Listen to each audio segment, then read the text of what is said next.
અમુક તો સંપ ન હોય ને ખેદાન મેદાન થઈ જાય બધું પહેલાં. પેલું ગુજરાતીમાં એક કહેવત છે, ગોળાના પાણી હુકાઈ જાય. ગામડામાં બાટલા નહોતા, માટલા હતા. શહેરોમાં માટલા જ હતા. માટલામાં પાણી ભરી રાખે.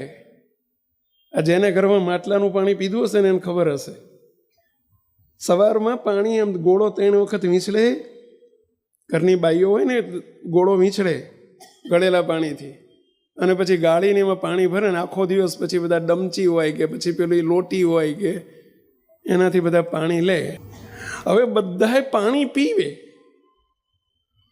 પણ એવો હંપ નહીં, મરશે હારા બીજાનું, આપણે પી લો ને, મરશે આપણે પી લો ને, બધા પી જ કરે, કોઈ રેડે જ નહીં અંદર. હુકાઈ જાય કે ના હુકાઈ જાય પેલા.